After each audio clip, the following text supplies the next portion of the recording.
En remontant toujours la route ascendante de son esprit, elle est arrivée dans un heureux et haut espace.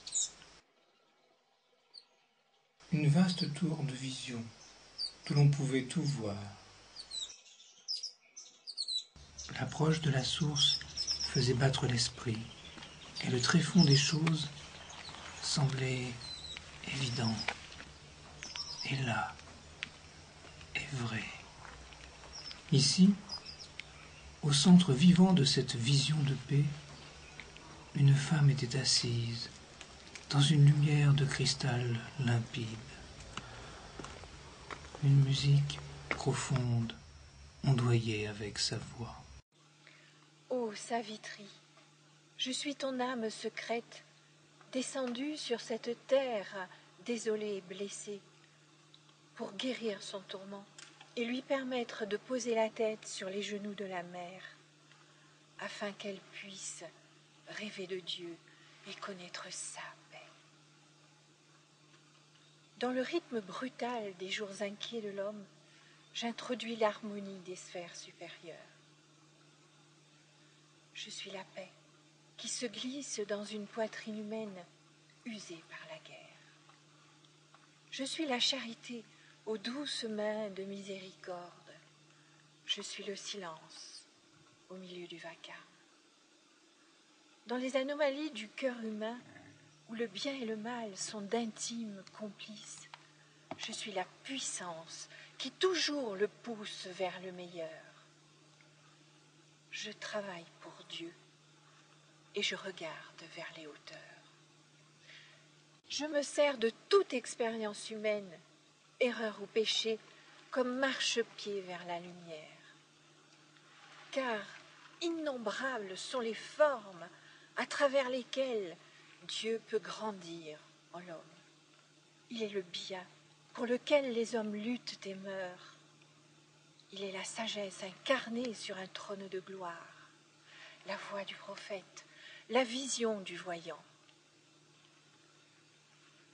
Il est la beauté, nectar de l'âme ardente, la vérité qui fait vivre l'esprit, l'éternité séduite d'heure en heure et l'immortalité dans les bras de la mort. Je suis tous ces pouvoirs, ils viennent à mon appel. Ainsi, lentement, je hisse l'âme humaine plus près de la lumière. Mais le mental s'agrippe à son ignorance, le cœur humain à sa petitesse, la vie terrestre s'accroche à son droit au malheur. Seulement quand l'éternité prendra le temps par la main, seulement quand l'infini se mariera au fini, alors seulement l'homme pourra se délivrer de lui-même et vivre en Dieu. En attendant, j'apporte l'espoir au cœur qui désespère. Je sauverai la terre si la terre consent à être sauvée. Alors, l'amour marchera enfin sans se blesser sur le sol de la terre. Le mental de l'homme admettra la souveraineté de l'esprit et le corps humain supportera l'immense descente de Dieu. Elle a parlé, et de l'ignorant plan d'en bas, un cri, un écho pervers, frémissant et sans phare est venu. Une voix du mental humain, prisonnier des sens, portait plainte orgueilleusement contre ce pouvoir divin. Les contacts révélateurs de l'âme lui échappent. Sa connaissance sonde de brillants cailloux sur les rivages de l'énorme océan de son ignorance. Pourtant, les accents de ce cri d'en bas étaient grandioses, un pathétisme cosmique tremblait dans sa voix. Je suis la pensée de l'homme, enchaîné par la matière et par l'essence. Pourtant j'ai desserré ma corde, élargi mon espace. J'ai établi la carte des cieux. fouillé les entrailles de la terre, tracé l'arbre de l'évolution. J'ai bien saisi la complexité de tous les processus, dépisté la génétique du vivant. Je sais comment l'homme naît et comment il meurt. Seulement, je ne sais pas encore à quoi il sert.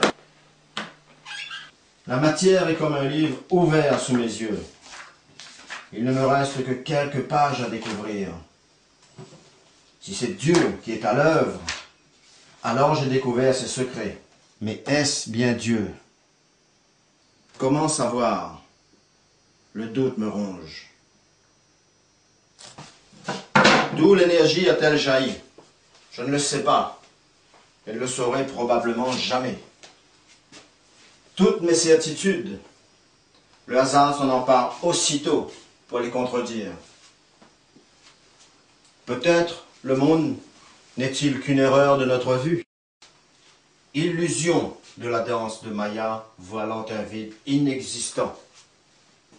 De toute façon, à quoi me servirait une conscience plus grande si c'est uniquement pour que ma pensée conquiert un réel à jamais ineffable ou inconnaissable? Donc, pas question de m'aventurer au-delà du mental. Je préfère œuvrer dans mes limites mortelles. Ma petitesse me sauve de l'infini.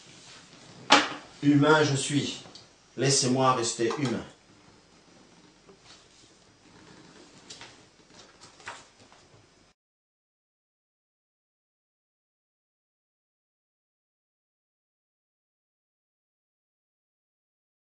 Pure folie vraiment, démence, chimère, utopie, baliverne, que d'oser imaginer une seule seconde que Dieu puisse vivre caché dans l'argile de mon corps, et que je pourrais devenir immortel et divin, transmutant la substance originelle, simplement en le suppliant de me sauver, moi et le monde.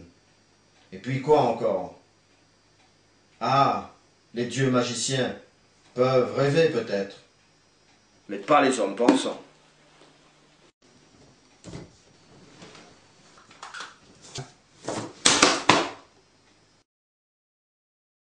Et Savitri entendit la voix. Elle entendit la réponse perverse, et se tournant vers son être de lumière, elle dit: Ô Madone de lumière, mère de joie et de paix, partie de moi émanée, pour tirer l'esprit vers ses hauteurs oubliées et réveiller l'âme par le toucher des cieux. Grâce à ta présence, l'âme approche de Dieu. Grâce à toi, l'amour grandit en dépit de la haine, et la connaissance fraye son chemin, invincible dans l'enfer de la nuit. Mais ce n'est pas en déversant la pluie d'or des cieux sur le sol dur et rocailleux de l'intellect que l'arbre du paradis pourra fleurir sur le champ terrestre.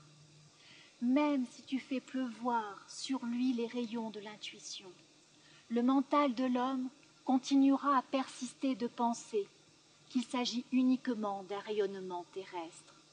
Tu dois entretenir sa faim de l'éternel, remplir de feu sacré l'ardeur de ses désirs et faire descendre Dieu dans son corps et dans sa vie.